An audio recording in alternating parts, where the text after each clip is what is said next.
And get the basil blue BQ. I think it's basil, blue cheese, and barbecue sauce, and you dip your wing in there, and it's fucking phenomenal. Sounds amazing. Wait, where?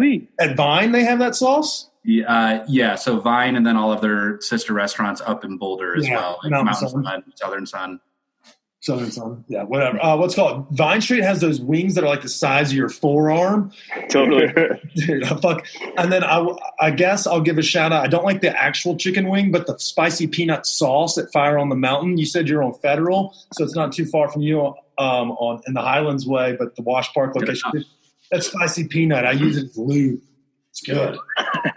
I'm sure your dog loves that. Thank you. Shout out to Jared, you handsome devil. Silver-tongued bastard. All right, guys. So before we get too far into bestiality, I'm going to ask y'all some of our regular questions we ask some of our listeners. We'll get this back on track slightly, even though we don't really have tracks. So we have a couple of different segments. We have Answer the Internet or Ask the Internet, whatever you want to do, or a little bit of this or that, Would You Rather. Which one would y'all rather play? I'm into Would You Rather. All right. I knew that. Scott, you said that first, so you'll be the first one to go. Would you rather be covered in fur or covered in scales?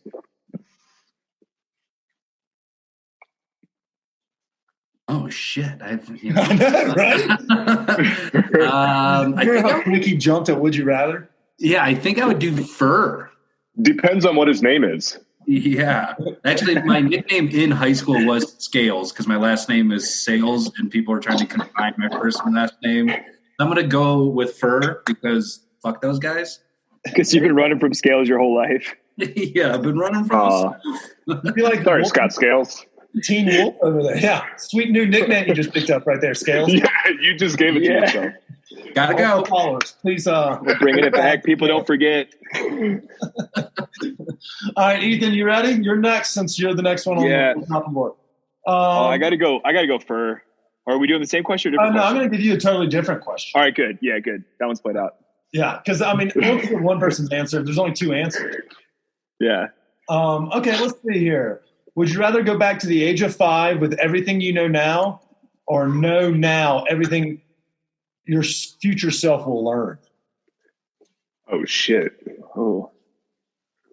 You just blew my mind.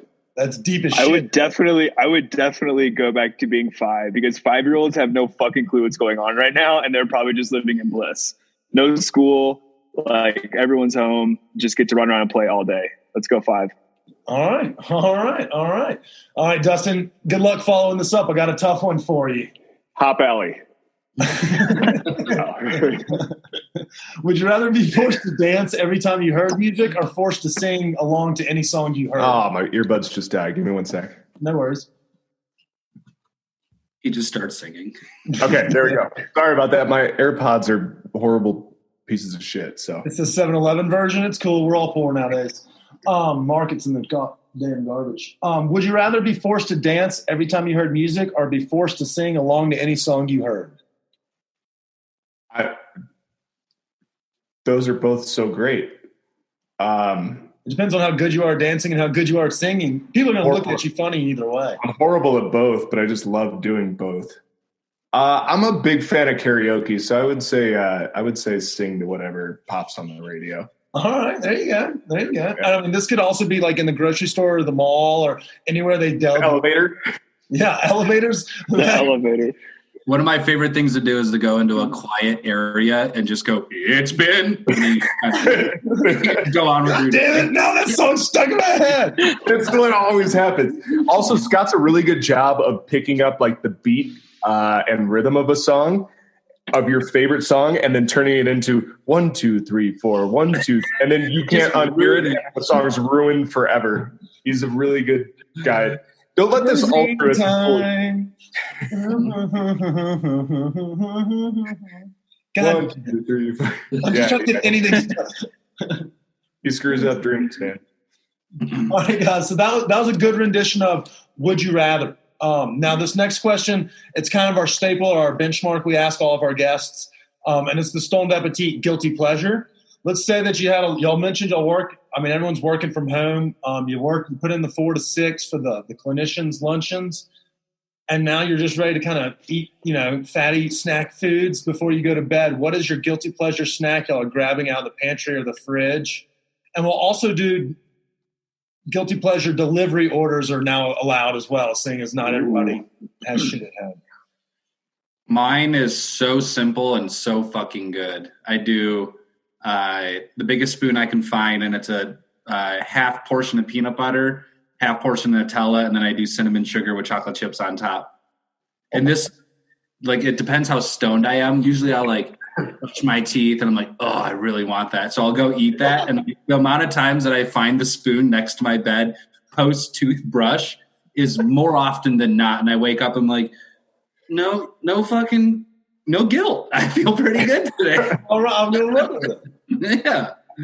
Scott also has sounds pretty damn good. I may try that out, but it sounds like you may also have a dog at home. He's got 3 dogs.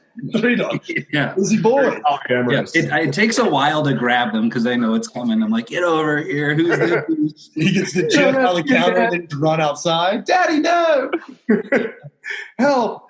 Okay, so of course it goes right back to bestiality, just like always.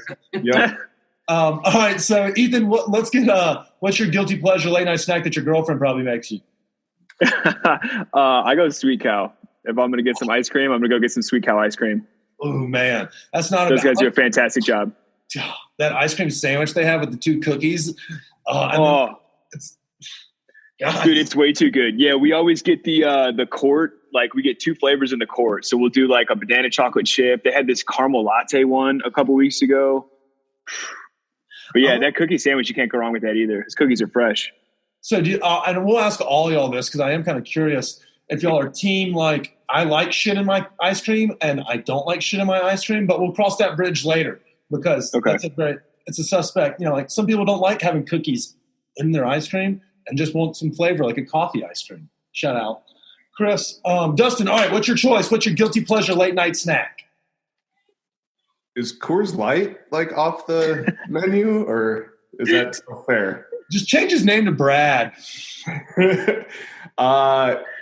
Man, I don't think that shit. Yeah, Coors Light. Shit. Let's go for it. All right. Here's the thing. I don't have a sweet tooth. So what most people want right before bed is something sweet and savory. But the only sweet candy I like is Sour Patch Kids, and I can't eat a bag of sour. Hold up. No way. Are they the big go under his pillow? Yeah. He's going to lift up the mattress. Are those the watermelon? Sour Patch Kids. Oh, my God. Oh, my God. They were in my office downtown, and I took them home when we were closing up shop for a month. I was like, well, we're not going to have anybody eating these. I'm taking them with me. Check these fucking things out. This is what they call bad radio, great podcast. Mm-hmm. They can't see us running to the other rooms to get snacks. So that being said, on the gummy kind of sour train, these things are fucking bomb. So Dustin just showed a picture of Haribo ginger lemon. I don't even know what the fuck they are. They look like those gummies. Candy. Yeah, they're all gummies. It's 4 servings per container. I probably eat 2 of these a day. You mean 2 bags or two? Who the fuck reads the servings on the back? People do that? Really? I didn't know how much sugars. Yeah. You drink beer before you go to bed every night. How do you read sugars on the back? But I know how many calories are in that beer. I already know. That's filling Miller Lite. It's competitor. I need to know the nutrition facts too. Number 1 ingredient, sugar. He equates everything to how many hip thrusters he has to do before bed. It's all about his hips. Yeah. I mean, Chubb said it best. Happy Gilmore. It's all in the hips. So I'll give it to you. All in the hips. I mean, that's such a bro thing to do. You're like, I got a 12-pack of Coors Light. I'm going to go climb up the mountain and ski down and just drink beer the rest of the day. I fucking love it. What's it called? Where'd y'all have y'all ski house, speaking of which? Breck. Oh, yeah. Okay. So y'all are, is that the Epic Pass? Yep. I tore some ligaments in my knee, so I've retired, but I'm a king of Apri. I'm fucking great at it. And so that's going to remind me, when this quarantine breaks, we're doing a little bit of a baby pool. What day do you think we'll be out of quarantine, full capacity, Cockstrong threshold. We'll just guess. We're going to add y'all to the calendar. First week of June. Oh, damn. I'm Whoa. calling September 12th. Well, he said Cockstrong. So Cockstrong to me is like there's Bars are no, open. Rhinos pop. Yeah, there's no pulsing at restaurants. I think that's going to be like they'll probably do a spacing between tables. It's not going to be a flick of the switch where we're like, all right, time to go get foshed every night wherever we want. I think there'll be some sort of A gradual process of going. Yeah. Yeah. I mean, and that's most like I heard Polis say the same thing, like starting at 25%. The best part about it is I get to work from a bar most days, working from home and things of that nature. So I'll be the first one in. They can't be at capacity if you're the first one at the fucking bar. So you can't drink all day if you don't start in the morning. That's what my mom always used to say. Right? My favorite was when my mom would be like, no, don't drink out of that cup. Drink out of this cup when you're on your way to school.